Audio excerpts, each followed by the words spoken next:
بسم الله الرحمن الرحيم.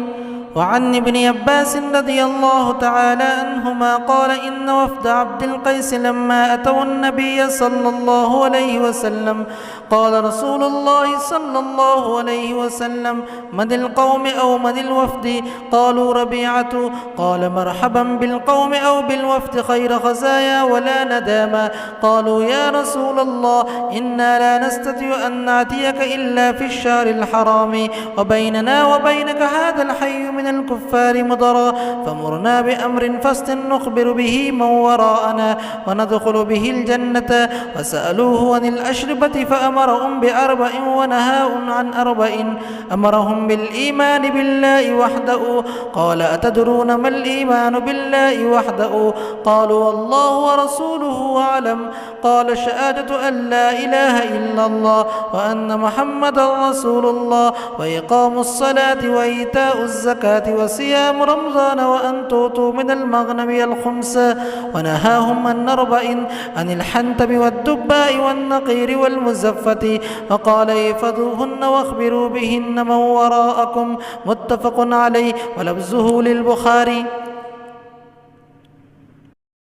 حضرت ابن عباس رضی اللہ تعالیٰ عنہما فرماتے ہیں کہ عبدالقیس کے لوگ جب حضرت صلی اللہ علیہ وسلم کے پاس آئے تو آپ صلی اللہ علیہ وسلم نے فرمایا یہ کون لوگ ہیں، یا یوں ارشاد فرمایا کہ یہ کون سا وفد ہے؟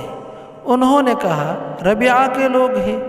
آپ صلی اللہ علیہ وسلم نے فرمایا خوش آمدید ان لوگوں کو یا ان بھیجے ہوئے لوگوں کو، یہ لوگ خوشی سے اسلام لے کر آئے ہیں، نہ ذلیل ہوئے نہ شرمندہ۔ وہ کہنے لگے یا رسول اللہ ہم آپ کی خدمت میں جلد از جلد حاضر نہیں ہو سکتے، اس لیے کہ ہمارے اور آپ کے بیچ میں مضر کے کافر لوگ رہتے ہیں، سوائے ان مہینوں کے جن میں لڑنا حرام ہے، لہذا ہمیں دین کا ایک ایسا خاکہ اور خلاصہ بتا دیجئے جس کی خبر ہم ان لوگوں کو دے جو یہاں نہیں ہے، ہمارے پیچھے ہے، اور ہم سب اس پر عمل کریں اور جنت میں داخل ہو جائے۔ انہوں نے حضور اکرم صلی اللہ علیہ وسلم سے ان برتنوں کے بارے میں بھی پوچھا جن میں نبید بنائی جاتی ہے۔ آپ صلی اللہ علیہ وسلم نے ان کو 4 باتوں کا حکم دیا اور 4 باتوں سے منع کیا۔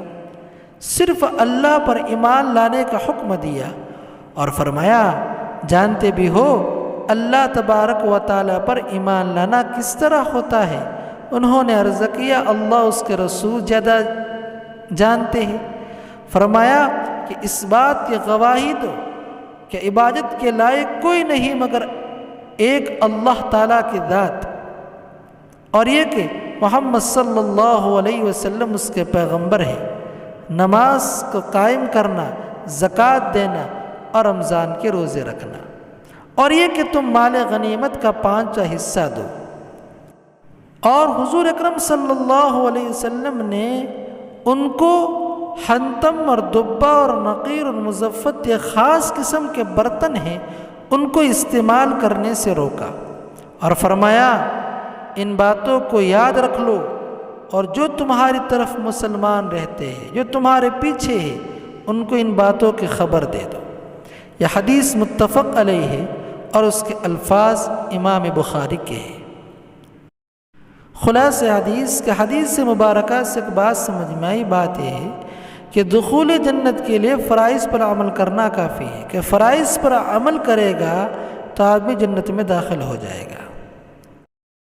اور نبی پاک صلی اللہ علیہ وسلم نے 4 برتنوں کو استعمال کرنے سے روکا ہے۔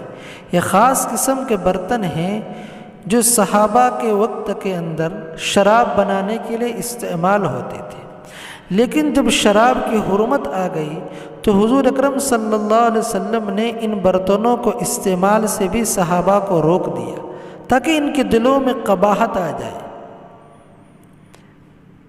جب ان کے دلوں میں قباحت آ گئی، وہ دور ہو گئے، تو پھر حضور اکرم صلی اللہ علیہ وسلم نے اس کا استعمال کو مباح قرار دیا، جائز قرار دیا، جس کو امام ترمذی رحمۃ اللہ علیہ نے اور دوسری احادیث کی کتابوں میں بھی آتا ہے۔